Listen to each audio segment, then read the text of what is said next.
पुढच्या बातमीकडे वळूया। मोदींच्या भटकती आत्म्याच्या टीकेवरून सत्ताधारी आणि विरोधकांमध्ये जुंपलेली बघायला मिळते। वकवकलेला आत्मा महाराष्ट्रात फिरतोय। उद्धव ठाकरेंचा नरेंद्र मोदींवरती निशाणा बघायला मिळतोय, तर उद्धव ठाकरेंच्या टीकेला देवेंद्र फडणवीसांनी प्रत्युत्तर दिलेलं आहे।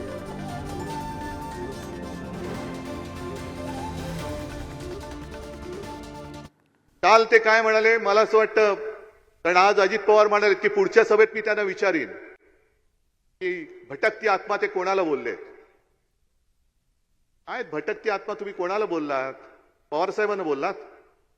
मग जसे भटकती आत्मा असते ना, तसं काही एक वकवकलेला आत्मा सुद्धा असतो, बुभुक्षित आत्मा असतो। आणि हा वकवकलेला आत्मा कसा असतो माहितीये? सगळीकडे जातो आणि सगळं काय पवार साहेब त्यांच्या मुलीला मुख्यमंत्री करायला लढतायत, मी माझ्या मुलाला मुख्यमंत्री करायला लढतोय, आणि हे स्वतःसाठी लढतायत, मी माझ्यासाठी आणि सगळी कामं मित्रांसाठी। आम्ही आमच्या मुलांसाठी लढतो आहोत, त्यानं मुख्यमंत्री करायचं की नाही हे जनता ठरवेल। एखादा व्यक्ती रोज बडबड करेल तर त्याला थोडी उत्तर देता येतं, आणि वारंवार बडबड करणाऱ्यांची जागा कुठे असते मी तुम्हाला सांगायची गरज नाहीये। काही भटकते आणि काही वखवकलेले आत्मे महाराष्ट्राचे लचके तोडण्यासाठी किंवा महाराष्ट्र कमजोर करण्यासाठी महाराष्ट्राच्या आभाळात फडफडत आहेत। महाराष्ट्राच्या हक्काचे अधिकाराचे लचके तोडत आहेत। महाराष्ट्र लुटला जातो आहे, महाराष्ट्राच्या जनतेला कमजोर केलं जात आहे, नामर्द करण्याची योजना आहे लढवय्या महाराष्ट्राला।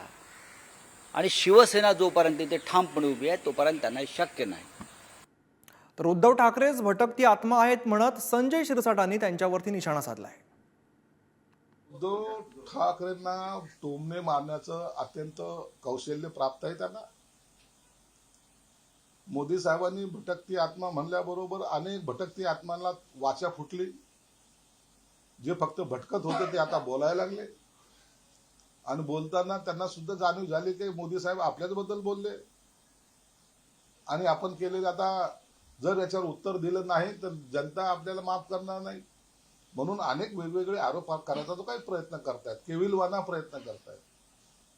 हे सर्वांना माहिती आहे, या भटकते आत्म्याचा बंदोबस्त हे 4 जूनला जनता करेल। तर आपल्यासोबत प्रतिनिधी ज्ञानेश्वर आहेत। ज्ञानेश्वर, महाराष्ट्राच्या राजकारणामध्ये आता आत्म्यांचा शिरकाव झालेला बघायला मिळतोय। आत्म्यावरून जोरदार टीका आणि प्रतिहल्ला सुद्धा होताना दिसतोय।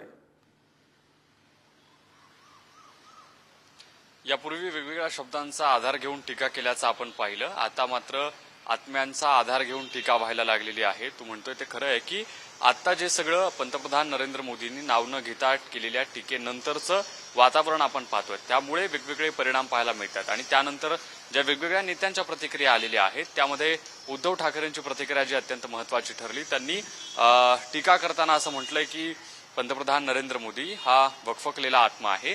अर्थातच या सगळ्या निवडणुकीच्या काळामध्ये जी भाषणं केली जात आहेत, टीका केली जाते, त्यामध्ये आत्म्यांची एंट्री झालेली आहे। आणि आता या सगळ्या अशा पद्धतीच्या वक्तव्यांनंतर मतदार नेमका काय निर्णय घेतात, त्यांच्यावरती या अशा वक्तव्यांचा काय परिणाम होतोय हे आपल्याला कळेल।